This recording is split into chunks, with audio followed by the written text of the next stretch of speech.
2015년도 첫날부터 오늘까지 하나님 은혜였습니다. 하나님이 지켜주셨습니다. 하나님이 인도해 주셨습니다. 하나님이 축복하셨습니다. 우리 할렐루야 세 번 외치며 하나님 앞에 영광 돌립시다. 할렐루야, 할렐루야, 할렐루야. 모든 것이 그때는 힘들고 어려웠지만 지나고 보면 이것이 사랑이었구나 느끼고 깨닫는 것이 얼마나 많이 있습니까? 특별히 저에게도 2015년도는 정말 잊을 수 없는 하나님의 은혜였고 축복이었던 것을 믿습니다. 특별히 2015년도 정말로 힘들고 어려웠지만 우리 하나님께서 너무너무 많이 역사해 주셨습니다. 성경에서도 보면 힘들고 어려운 많은 사람들이 하나님을 의지하고 믿음으로 살아갈 때 결국에는 잘 되게 하는 하나님의 역사를 이루게 하신 것을 알 수가 있습니다. 한번 따라서 하십시오. 결국은 잘 되게 하신 하나님. 그 하나님이 누구의 하나님이십니까? 그 하나님이 누구의 하나님이십니까? 누구의 하나님이시라고요? 오늘 그 하나님, 결국에는 잘 되게 하신 하나님이 오늘 여러분의 하나님인 것을 믿으시기를 바랍니다. 할렐루야. 그래서 하나님의 백성들은 안 되는 것 같고 힘든 것 같고 고난 같지만 결국에는 하나님이 잘 되게 하셨던 것을 알 수가 있습니다. 이것이 바로 성경의 역사였습니다. 그래서 안 될 것 같기 때문에 오히려 더 잘 되는 역사가 기록된 것이 바로 성경이기도 합니다. 여러분의 또 하나님을 의지하여 여러분의 모든 인생 가운데 잘 되는 그 역사와 잘 되는 그 축복을 누릴 수 있으시기를 주의 이름으로 축원합니다. 하나님께서는 믿음으로 살아가는 사람들을 항상 살펴주십니다. 보살펴주십니다. 지켜주십니다. 많은 사람들이 어떻게 하지 걱정하고 염려하지만 결국에는 하나님께서 잘 되게 하는 그 은혜가 임하게 되는 걸 믿으시길 바랍니다. 여기는 사도 바울은 그렇게 고백을 합니다. 이와 같이 성령 우리의 연약함을 도우시나니 우리 인간들이 얼마나 보잘것없고 연약합니까? 아무리 큰 소리 당당 쳐도요 참 보잘것없고 연약한 것이 우리 인생입니다. 근데 성령 하나님은 우리를 도우시는 하나님이라고 그렇게 고백을 합니다.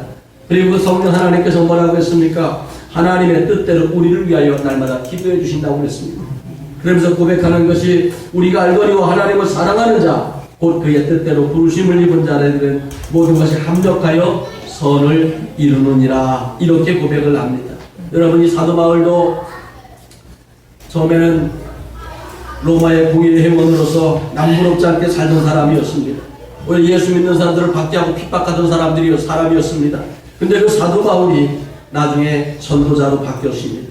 전도자로 바뀌면서 1생 동안 주님을 위하여 헌신하고 살아왔는데 이상하게 그가 예수님을 믿기 전에 사도가 되기 전에는 그의 삶은 고난이 없었습니다. 그의 삶은 평탄했습니다. 어려움이 없었습니다. 왜냐하면 그는 70인 공의원 중에 한 사람이었고 태어나면서부터 이 바리새인 중에 바리새인, 사두개인 중에 사두개인, 아주 부족한 것이 없는 최고의 율법학자의 가문에서 태어난 그러한 사람이었습니다. 오늘날 우리가 많이 쓰는 유행어로 한다면 금수저를 물고 태어나서 아주 평안하게 혜택을 누리며 살던 사람이 바로 바울이었습니다. 근데 그는 예수님을 만나서 얼마나 많은 어려움을 많이 당했는지 모릅니다. 얼마나 많은 고난을 당했는지 모릅니다. 그런데 그가 고난을 당하면 당할수록 깨달은 사실이 하나가 있습니다. 내가 고난을 당하면 당할수록 하나님께서 결국에는 더 잘되게 하신다. 결국에는 하나님께서 더 잘되게 하신다는 것을 깨달았습니다. 오늘 여러분 이것이 우리가 하나님을 믿는 그 믿음 안에서 이루어지는 주의 은총이요 축복인 것을 믿으시기를 바랍니다. 그래서 사도 바울은 그렇게 고백한 거예요. 모든 것이 합력하여 선을 이룬다. 하나님과 합력하면 하나님이 위대한 일을 이루신다는 것을 고백을 하고 있습니다. 정말 우리가 2015년도 뒤돌아보면 안 될 것 같은 일들을 하나님이 되게 하셨습니다. 더 잘 되게 하셨습니다. 그 중에 첫째가 우리가 이 예배당을 구입하게 한 일이었습니다. 여러분 복지관에서 나와서 도촌동으로 이사할 때만 해도 많은 성도님들이 힘들어하였고 또 힘들어했습니다. 절망했습니다.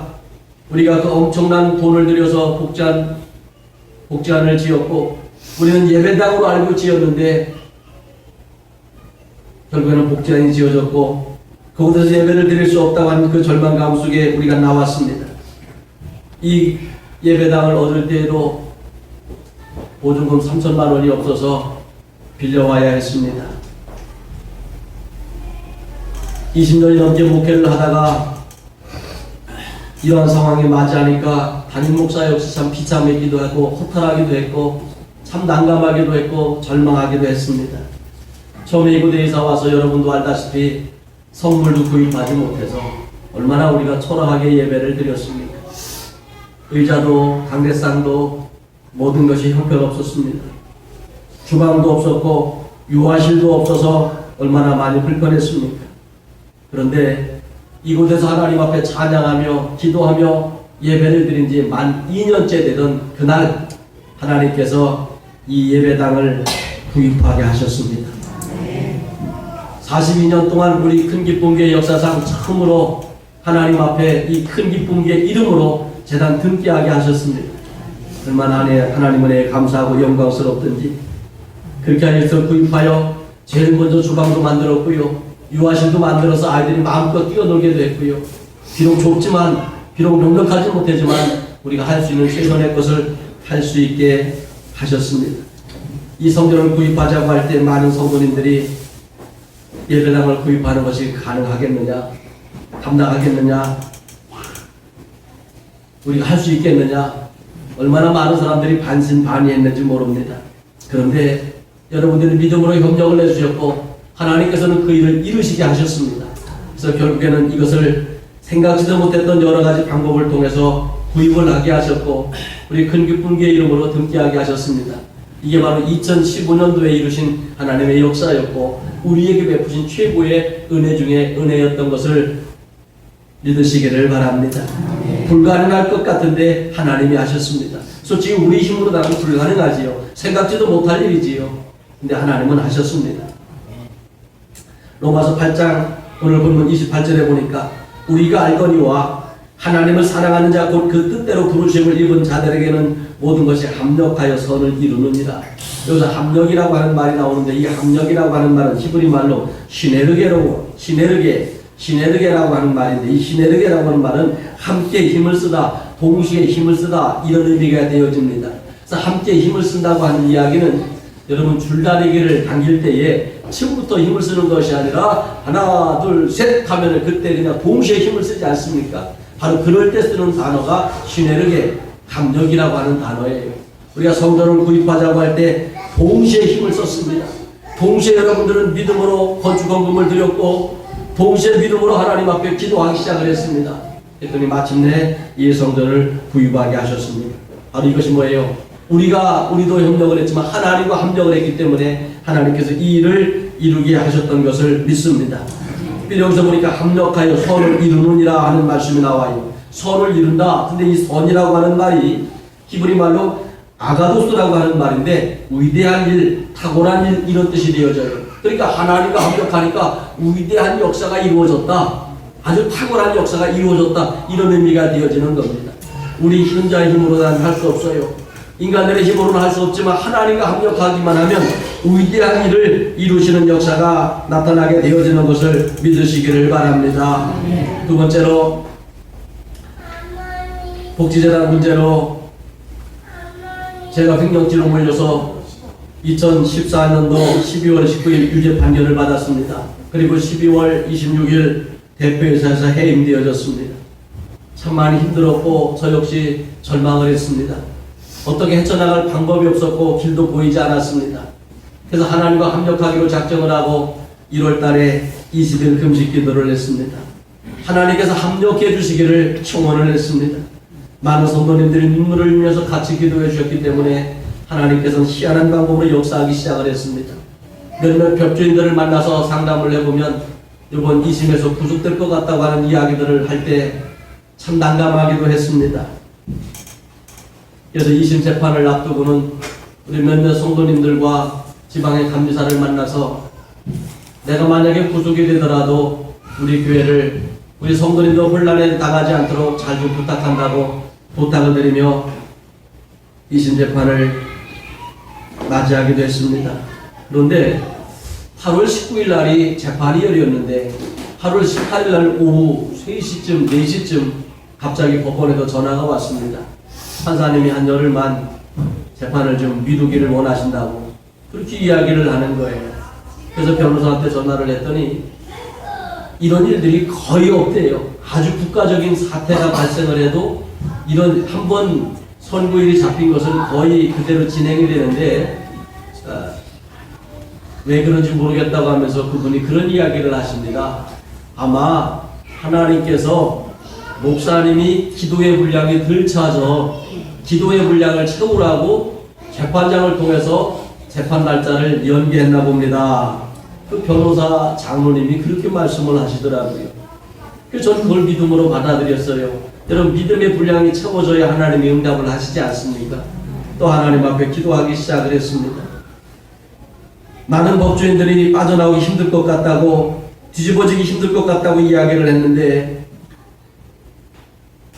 9월 2일 날 재판에서 제가 무죄 판결을 받아서 완전히 거짓과 진실이 구별되게 하셨고, 거짓과 진실이 드러나게 하셨고, 모든 혐의를 덮게 하셨습니다.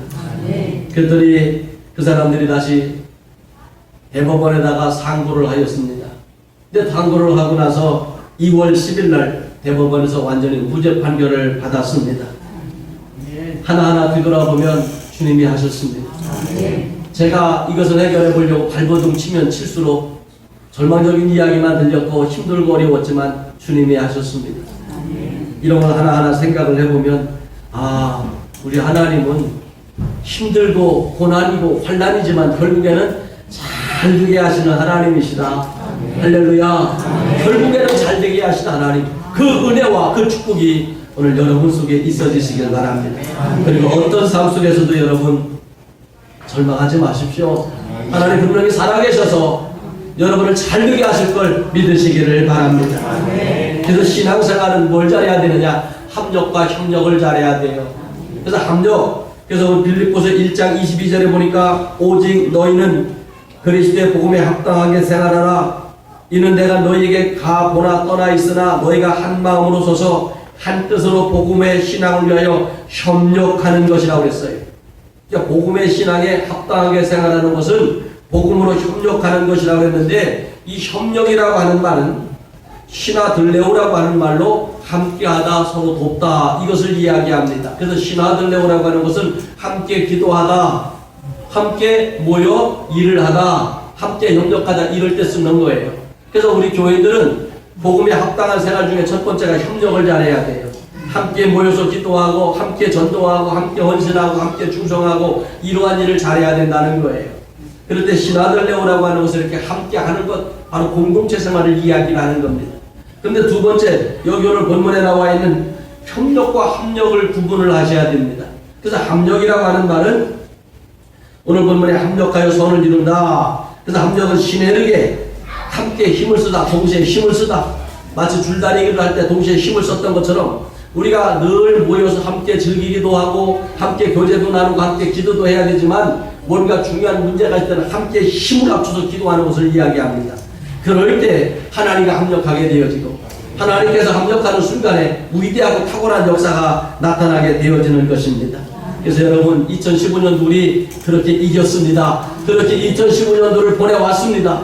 2016년도에도 우리가 더욱더 협력하고 성도 간에 협력하고 하나님과 합력하는 그러한 믿음을 가져야 될 줄 믿습니다. 그래서 우리가 하나님의 축복과 은혜를 받으려면 협력과 합력을 잘해야 돼요. 서로 돕고 서로 모여서 즐기고 서로 기뻐하며 서로 찬양도 하는 것이 협력이라고 한다면, 서로 합력할 때는 온 힘을 다하여 역사를 일으키는 겁니다. 바로 그런 합력하는 믿음을 가질 때 하나님도 역사하실 줄 믿습니다. 많이 힘들었지만 결국 좋은 일을 이루신 하나님을 찬양할 수 있으시기를 주의 이름으로 축원합니다. 처음부터 과정도 좋고 결과도 좋은 일들 사실 많이 없습니다. 우리 인생 가운데 흔하지 않습니다. 근데 안 될 것 같고 안 될 것 같고 안 될 것 같은 그러한 일들이 잘 되는 일들이 얼마나 많이 있는지 모릅니다. 왜? 하나님께서 역사하시기 때문에 그래요. 많은 사람들이 처음부터 잘 되면 기도하지 않습니다. 하나님 의지하지 않습니다. 자기가 잘나서 잘 되는 걸로 착각할 때가 참 많이 있습니다. 근데 힘들으니까, 어려우니까, 하나님 나는 안 돼요, 나는 할 수 없어요, 주님 의지할 수밖에 없고, 그럴 때 하나님께서 개입하시는 순간에 잘 되는 역사가 나타난 것을 믿으시기를 바랍니다. 시편 34편 19절에 보면 의인은 고난이 많으나 여호와께서 그의 모든 고난에서 건지시는도다. 반드시 하나님이 그 고난에서 건지신다고 언약을 하셨습니다. 빌립보서 1장 29절 그리스도를 위하여 너희에게 은혜를 주신 것은 다만 그를 믿을 뿐 아니라 또한 그를 위하여 고난도 받게 하려 합니다. 우리가 때로는 고난도 받을 수가 있습니다. 그러나 반드시 하나님께서 우리들에게 탁월한 일을 이루시는 것을 믿으시기를 바랍니다.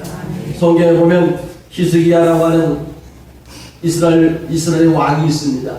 여러분, 이 히스기야는 정말로 이스라엘 민족의 여러 왕 중에 탁월한 왕이었고 위대하게 하나님 앞에 쓰임받은 왕이었습니다. 그는 처음부터 왕이 되자마자 하나님 앞에 위대하게 쓰임받았지만 가장 위대하게 쓰임받은 것이 언제냐? 죽을 병에 걸렸을 때였습니다. 그가 병이 들었습니다. 몸이 아파서 이사야 목사님에게 기도를 부탁을 했어요. 기도를 했더니 이사야 목사가 기도를 하더니 뭐라고 이야기를 하느냐? 왕이시여, 하나님께서 포기하셨습니다. 죽을 준비는 하시고 유언이나 하시고 이제는 인생을 정리하시기를 바랍니다. 이렇게 이야기를 하는 겁니다. 아니, 기도해달라고 했는데 그렇게 이야기하면 얼마나 절망이겠습니까? 만약에 육광수 권사님이 히스기야 왕하고 입장 바꿔놓고 생각해 보십시오. 너무 힘드는 거예요. 몸이 너무 아파가지고 막 힘든데 목사님 기도해 주세요. 제가 너무 아파요. 그랬더니 목사가 딱 기도하고 나더니 권사님 이제 하늘나라 가실 준비해야 되겠습니다. 그러니까 현이한테 유언할 거 다 하시고요. 저 장민장 고사한테도 하실 얘기 다 하시고요. 마음에 준비하시기 바랍니다. 이렇게 이야기한다면 권사님이 얼마나 이게 절망이 되겠습니까? 근데 히스기야는 절망하지 않았어요. 그렇게 이야기를 들었음에도 불구하고 절망하지 않았어요. 하나님 성전에 나가서 하나님 앞에 심히 눈물을 흘려 통곡하며 기도하기 시작을 했습니다. 기도하고 또 기도하고 또 기도하였습니다. 그럴 때 하나님께서 이사야서 38장 5절에 보니까 하나님께서 내 기도를 들었고 내 눈물을 보았노라. 내가 내 수완은 15년이나 더하고 할렐루야. 15년이나 더해주는 하나님의 은혜를 역사해 주시는 거예요. 그러니까 여러분, 우리 인생의 수명은 하나님이 정하시는 거란 말이에요. 하나님이 정하시는 건데 우리 인생의 수명이 다 끝났단 말이에요. 그래서 하나님 앞에 기도했더니 네 기도를 들었고 네 눈물을 보았노라 하면서 네 수완을 15년이나 더하여 주리라. 15년이나 더하여 주리라. 그게 바로 하나님의 역사였습니다. 그러면서 하나님께서 무슨 일을 하셨습니까? 너와 이 성을 아수르 왕의 손에서 건져내겠고 내가 또 이 성을 보호하리라. 죽을 수밖에 없는 사람이었지만 하나님이 살리셨을 뿐만 아니라 결국에는 아수르 나라에서부터 지켜주시고 보호해주시는 언약까지 받았으니 결국에 더 좋은 역사를 이루었던 것을 알 수가 있습니다. 하나님의 선언이었습니다. 여러분, 바로 이렇게 기도가 하나님과 합력하는 비결입니다. 그래서 목사가 날마다 기도하라 그렇게 하는 거예요. 왜? 이거 기도도요, 좀 하던 사람들은 해요. 힘들고 어려운 문제를 만나도 해요. 근데 기도해라 기도하지 않던 사람은요, 힘들고 어려운 상황을 만나면 한숨 쉬고 절망하고 기도를 못해요. 왜? 해봤어야지. 그래서 목사가 듣기 싫어도 자꾸 기도하라고 하는 이유가 여기 있습니다. 넌 이제 수명이 끝났다 이거예요. 생명이 끝났다 이거예요. 근데 히스기야는 하나님 앞에 통곡하며 기도했어요. 하나님 살려주세요. 더 살고 싶습니다. 살려주세요. 네 기도를 들었다. 내 눈물을 보았다. 15년이나 내 생명을 내가 연장시켜줄 것이며 너를 힘들게 하고 괴롭게 하던 아수르 민족으로부터 내가 너를 지켜줄 것이고 아수르 민족이 또다시 침공하지 못하도록 너를 보호해주리라. 여러분, 죽을 병에 걸렸었기 때문에 오히려 더 좋은 결과를 얻게 된 사람이 히스기야 왕입니다. 그래서 이 히스기야 왕이 더 하나님의 축복과 은혜를 받게 되어졌던 것을 알 수가 있습니다. 여러분, 히스기야는 정말 하나님 앞에 위대하게 쓰임을 받았지만 하나 걸리는 것이 있으면 아수르라고 하는 나라가 너무 강대했다는 이야기예요. 우리 말씀을 한번 찾아봅니다. 열왕기하, 이 본문은 잘 적어놓으시고 열왕기하 18장입니다. 말씀을 한번 펴보세요. 열왕기하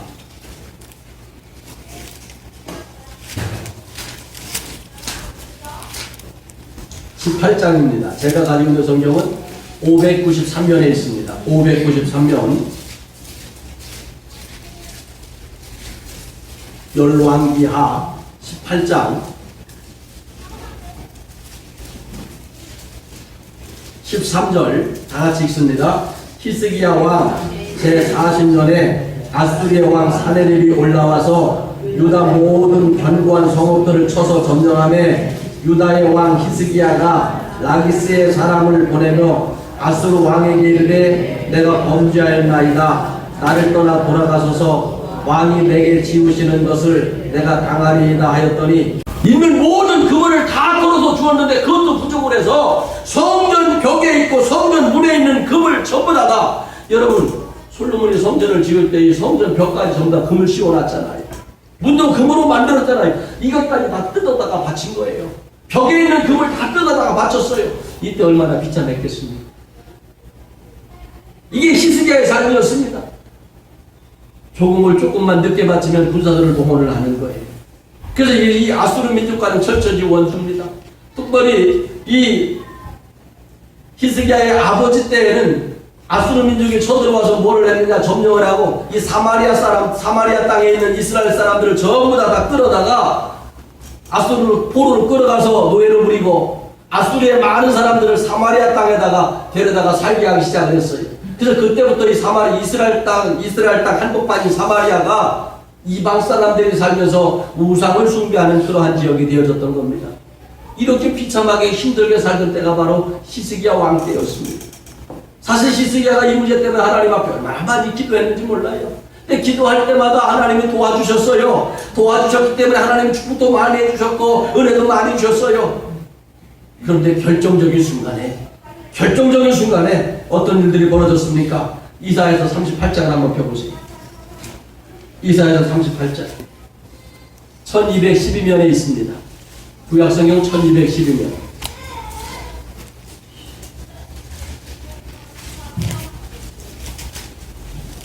구약성경 1212면 이사야서 38장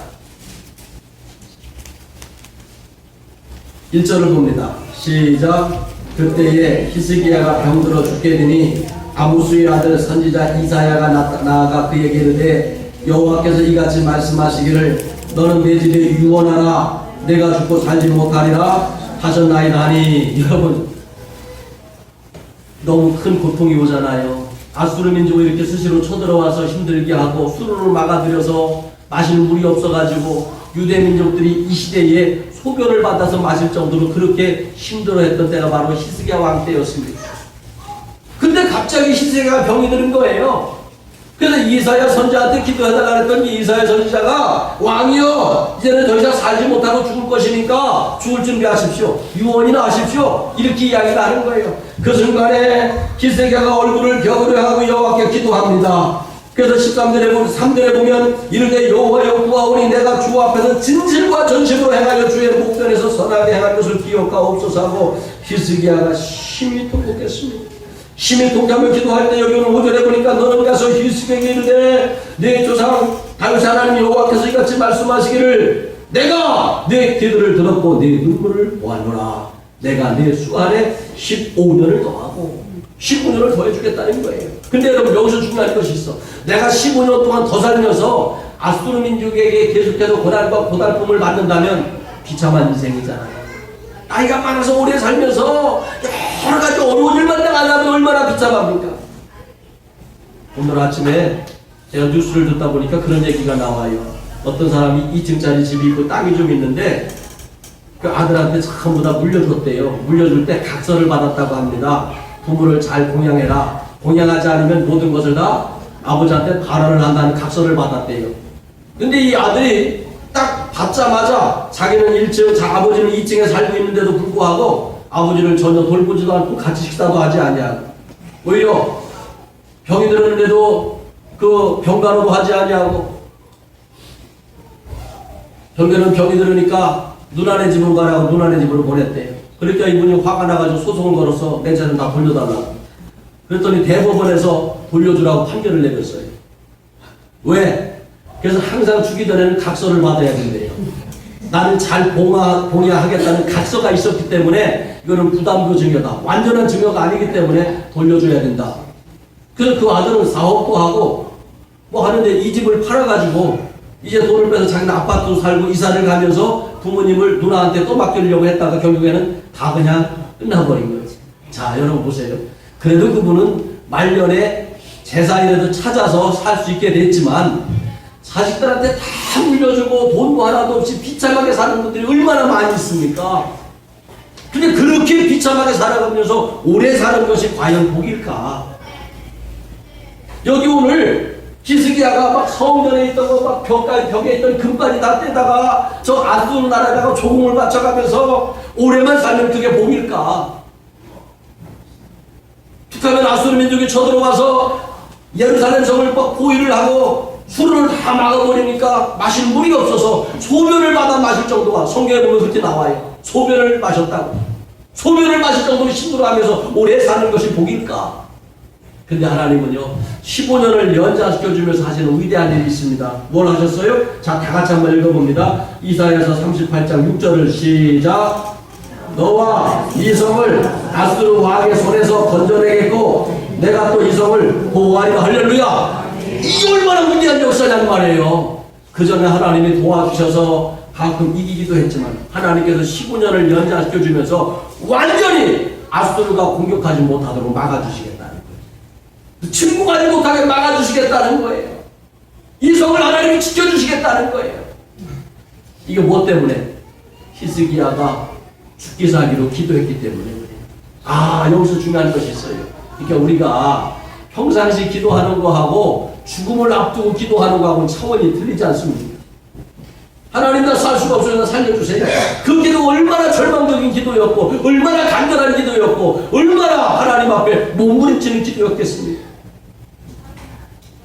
그랬더니 그렇게 하나님과 몸부림치며 기도를 했더니 하나님과 합력하는 순간에 아수르 민족에로부터 완전히 지켜주고 보호해주는 하나님의 은혜가 임하게 되어진 것을 알 수가 있습니다. 여러분, 죽을 수밖에 없었지만 하나님 앞에 기도하였던 하나님이 살리셨을 뿐만 아니라 결국에는 좋게 하셨습니다. 결국에는 좋게 하시는 그 하나님을 찬양하는 저와 여러분 되어지시기를 주의 이름으로 축원합니다. 성경에 보면 이러한 역사들이 얼마나 많이 나오는지 몰라요. 성경에 보면 다니엘이라고 하는 사람도 있습니다. 그 사람도 얼마나 비참했습니까? 그는 유대인으로 태어나서 바벨론의 포로로 끌려가서 궁궐에서 수중들은 궁궐의 노예로다가 전락을 해버렸습니다. 근데 그는 하나님 앞에 열심히 기도하고 또 기도했습니다. 기도하고 또 기도했더니 그가 이 바벨론 나라의 세 번째 정승, 우리나라로 옛날로 이야기하면 우의정에 오르는 그러한 위대한 벼슬을 받기도 했습니다. 그런데 그를 시기하는 사람들이 나타났어요. 그가 국무총리, 우의정이 되어졌으니까 그를 시기하는 사람이 나타나서 무슨 법령을 정했느냐면 왕 외에는 그 누구에게도 절하거나 기도하지 않게 하는 그런 법령을 정하였습니다. 만약에 다리오 왕의 신상을 만들었고 그 왕 앞에 기도하지 않거나 다른 신에게 기도하면 사자굴에 집어넣기로 한 그러한 법이었습니다. 근데 다니엘은 기도하면 자기가 사자굴에 던져진다는 것을 알면서도 하나님 앞에 기도하기 시작을 했습니다. 하루 세 번 창문을 열어놓고 그는 간구하며 기도했습니다. 소리를 질러하며 기도했습니다. 몸부림치며 기도했습니다. 그랬더니 그것을 보면서 그는 즉시 사자굴에 던져지는 고난을 당하였습니다. 그는 죽음의 고난입니다. 사자굴에 던져졌습니다. 왕의 그 명령을 누구도 변개할 수가 없었습니다. 사자굴에 던져지는 순간에 그는 죽지 않고 천사들이 이미 내려와서 사자들의 입을 막아놓았어요. 다 입을 막아놔서 사자굴이 아니라 천사굴로 바뀌어지는 역사가 나타났습니다. 여러분, 이게 얼마나 천사굴로 바뀌어지기 전까지만 해도 얼마나 처참합니까? 이제는 죽는구나, 이제는 끝났구나, 내가 하나님 앞에 기도를 그렇게 많이 했는데도 하나님이 결국 나를 버리셨구나, 이런 절망밖에 없었을 거예요. 근데 그가 던져짐으로 말미암아 그때부터 하나님 위대한 일을 이루신 거예요. 그가 던져짐으로 말미암아 하나님이 이루신 최고의 위대한 일은 뭡니까? 우리 성경 이것도 한번 찾아보시기 바랍니다. 다니엘서 6장을 한번 펴보세요.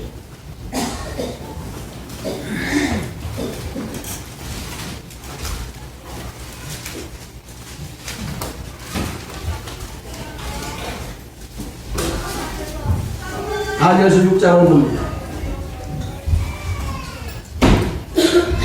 제가 읽은 성경은 1244면 2244면 22절, 다니엘서 6장 1244면 22절 시작. 나의 하나님이 이미 그의 천사를 보내어 사자들의 입을 봉하셨으므로 사자들이 나를 상해하지 못해 하였사오니 이는 나의 무죄함이 그 앞에 명백하오며 또 왕이여 나는 왕에게 해를 끼치지 아니하였나이다 하니라. 자, 그래서 4절 시작. 왕이 말하여 다니엘을 참수하던 사람들을 끌어오게 하고 그들을 그들의 처자들과 함께 사자굴에 던져놓게 하였더니 그들이 물바닥에 닿기도 전에 사자들이 곧 그들을 움켜서 그 뼈까지도 부서뜨렸더라. 여러분 한번 상상을 해보십시오. 다니엘은요 이스라엘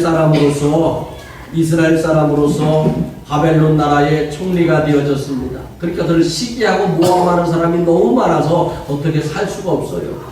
결국에는 그들이 시기하는 것 때문에 사자굴에 던져지게 된 겁니다. 얼마나 큰 고난입니까? 죽음의 고난이었습니다. 생각지도 못할 그런 끔찍한 고난이었습니다. 그런데 하나님께서는요 그를 시기하던 사람들, 참소하던 사람들, 미워하던 사람들을 오히려 사자굴에 다 집어넣게 하셔서 두 번 다시 다니엘을 참소하거나 모함하는 사람이 없게 하셨습니다. 뭐 한 거예요? 결국에는 잘되게 하신 거예요. 이게 하나님의 역사였습니다. 결국에는 잘되게 하신 그 하나님의 은혜였습니다. 근데 이것뿐만 아니라요. 자, 말씀을 봅니다. 다니엘서 6장 25절. 이에 다리오 왕이 온 땅에 있는 모든 백성과 나라들과 언어가 다른 모든 사람들에게 조세를 내려 이르되 원하건대 너에게 큰 평강이 있을지어다. 내가 이제 조서를 내리노라. 내 나라의 관할 아래에 있는 사람들은 다 다니엘을 하나님 앞에서 떨며 두려워할지니. 자, 여러분 다니엘 앞에서 다니엘이 믿는 그 하나님 앞에 하나님을 떨며 두려워하래요. 그래서 그는 살아계신 하나님이시요 영원히 변치 않으실 이시며 그의 나라는 멸망하지 아니할 것이요 그의 권세는 무궁할 것이며 그는 구원도 하시며 건져내기도 하시며 하늘에서든지 땅에서든지 이적과 기사를 행하시는 이로써 다니엘을 구원하여 사자의 입에서 벗어나게 하셨음이라 하였더라. 여러분 우상 숭배하던 이 다리오 왕이 하나님을 찬양하는 왕으로 바뀌어졌어요. 그러면서 뭐라고 하느냐? 전 나라에다가 공포하는 거예요. 앞으로 하나님을 비방하지 마라. 그 하나님은 우리를 구원도 하시고 건져내기도 하시며 하늘에서든지 땅에서든지 이적과 기사를 행하시는 하나님이시다. 그 하나님을 비방하지 말고 그 하나님을 찬양하라. 그 하나님을 섬겨라. 여러분 있을 수 없는 일이잖아. 이 역사가 이루어진 거예요. 만약에요 저 북한의 김정은이가 어느 날 갑자기 살아계신 하나님 여호와는 우리의 구세주이시다. 그 하나님을 찬양하고 그 하나님만 앞에만 예배를 드리고 그 하나님 앞에만 기도하고 그 하나님을 절대로 비방하지 말아라. 이렇게 명령을 내린다면 어떨까? 여러분 지금 북한이라고 하는 나라는요 김일성이가 신이에요. 김정일이가 신이에요. 김정은이가 신이에요. 자기 말에 거역을 하거나 자기 말을 때 토를 다르면 가차없이 숙청을 시켜버리거나 처형을 시켜버리는 사람이 김정은이에요. 자칭 하나님이란 말이에요. 자칭 하나님. 근데 그런 나라에서 내가 하나님이 아니라 저 다니엘이 믿는 그 하나님이 하나님이다. 저 육강수 권사가 믿는 그 하나님이 하나님이다. 그 하나님을 찬양하고 그 하나님을 비방하지 말고 그 하나님 앞에만 경배하라. 이런 명령이 내려진다면 여러분 어떻겠습니까? 여러분 다니엘은 사자굴에 던져질 때만 해도 죽음이었습니다. 절망이었습니다. 어떻게 해야 좋을지 알지 못하는 절망적인 상황이었습니다. 근데 하나님이 세 가지를 당하신 거예요. 첫째가 지금 뭐예요? 다니엘 역시 사자굴이 천사굴이 되게 하는 은혜를 체험하게 하셨고, 두 번째 다니엘을 비판하고 다니엘을 미워하고 다니엘을 욕하고 다니엘을 헐뜯던 사람들을 일순간에 다 처형하게 하셔서 이제는 많은 사람들 앞에 존경받게 하셨고, 세 번째 우상을 숭배하는 이 바벨론 나라에서 왕 조서를 내려서 모든 민족들에게 모든 사람들에게 하나님을 비방하지 말고 하나님을 경배하고 하나님을 찬양하라고 하는 조서를 내렸어요. 왕의 명령을 내렸어요. 이게 얼마나 영광스러운 일입니까? 이게 뭐예요? 죽을 것 같지만 결국에는 잘되게 하신 하나님. 죽을 것 같지만 결국에는 잘되게 하신 하나님. 2015년도 여러분 살아오면서 죽을 것 같은 힘든 일도 많이 있었잖아요. 어려운 일도 많이 있었잖아요. 그러나 결국에는 잘되게 하신 하나님이 오늘 여러분과 함께 하시는 그 하나님, 여러분이 믿는 그 하나님, 여러분이 기도하는 그 하나님인 것을 믿으시기를 바랍니다. 네. 할렐루야. 네. 이로 인하여 다니엘은 국민 총리로서 위엄을 드러나게 되어졌고 많은 사람들 앞에 존경받는 사람이 되어졌고 여호와 하나님을 일순간에 전파하는 전도자가 되어졌던 것을 알 수가 있습니다. 결국에는 찰되게 하신 하나님. 나는 2015년도를 정리하면서 이 말씀을 왜 이렇게 그냥 맞다, 결국에는 찰되게 하신 하나님. 결국에는 찰되게 하신 하나님. 그러니까 힘들 때, 어려울 때 누구한테 원망하지 말고 불평하지 말고 누구 때문에 핑계대지 말고 무릎 꿇어 하나님과 합력하는 믿음, 하나님과 합력하고 협력하는 그러한 인생, 그러한 믿음이 되어지시기를 주의 이름으로 축원합니다. 아멘. 요한복음에 보면 베데스다고 하는 곳에 연못이 하나가 있었습니다. 근데 희한하게 그 연못에는 가끔 천사가 내려와서 물을 흔들 때가 있어요. 막 물결이 칠 때 누구든지 제일 먼저 달려들어가면 어떤 병이든지 무슨 질병이든지 낫는 역사가 있었습니다. 하나님의 사랑이었습니다. 그러다 보니까 여러 사람들이 행각을 지어놓고 그곳에 와서 사람들이 막 먹고 자면서 오로지 물이 동하기를 기다리고 있었습니다. 그래서 각색 병든 자들, 별의별 병든 사람들이 그렇게 많이 와 있었는데 이 물이 출렁거리기 시작하면은 막 뛰어들어가는 거예요. 근데 희한하게 제일 먼저 들어간 사람들은 낫는 역사가 있었어요. 예수님께서 그곳에 갔더니 수많은 병자가 있었습니다. 근데 그곳에 38년 된 병자가 있었습니다. 너 왜요? 이러고 있느냐? 예. 물이 동할 때에 나도 좀 제일 먼저 들어가면 내가 나을 수가 있는데 나보다 먼저 가는 자가 있기 때문에 내가 고침받지 못하고 있습니다. 이게 얼마나 절망입니까? 여러분 38년 지긋지긋한 거예요. 말이 38년이지. 만약에요 태어나면서부터 이런 질병을 알았다면 그 사람은 38년 동안 움직이지 못하고 누워서만 있는 그런 사람이에요. 10살 때부터 그런 질병이 알았다면 지금 48살 동안 인생답게 살지도 못하고 그렇게 고통만 받던 사람이에요. 나를 물에 넣어줄 사람이 없어서 내가 고침을 받지 못하고 있습니다. 이게 얼마나 절망스러운 이야기. 그때 주님이 묻습니다. 네가 낫고자 하느냐? 예 주님, 제가 낫고자 원합니다. 일어나 내 자리를 들고 걸어가라 하는 순간에 그는 일어나 누워있던 자리를 들고 걸어가는 하나님의 은혜를 체험했습니다. 여러분, 누워있을 때는 절망이었지만 예수님을 만남으로 말미암아 잘되는 역사가 나타났어요. 물속에 들어가지 않아도 고침받는 역사가 나타났어요. 누가 넣어줄 사람이 없어도 고침받는 역사가 나타났어요. 결국에는 잘되게 하신 하나님, 그 하나님을 찬양할 수 있으십니까? 2015년도에도 힘들고 어려웠지만 결국에는 잘되게 하신 그 하나님께서 2016년도에도 잘되게 하실 줄 믿습니다. 잘되게 하실 줄 믿습니다. 잘되게 하실 줄 믿습니다. 여러분, 어떤 문제가 있습니까? 어떤 어려움이 있습니까? 어떤 고난이 있습니까? 그때마다 여러분 외치십시오. 하나님, 이 고난을 통하여 결국에는 잘되게 하실 줄 믿습니다. 이 어려움을 통하여 결국에는 잘되게 하실 줄 믿습니다. 이 힘든 일을 통하여 결국에는 좋은 일이 있게 하실 줄 믿습니다. 그 하나님 앞에 기도하며 찬양하는 저와 여러분 되어지시기를 주의 이름으로 축원합니다. 기도하겠습니다.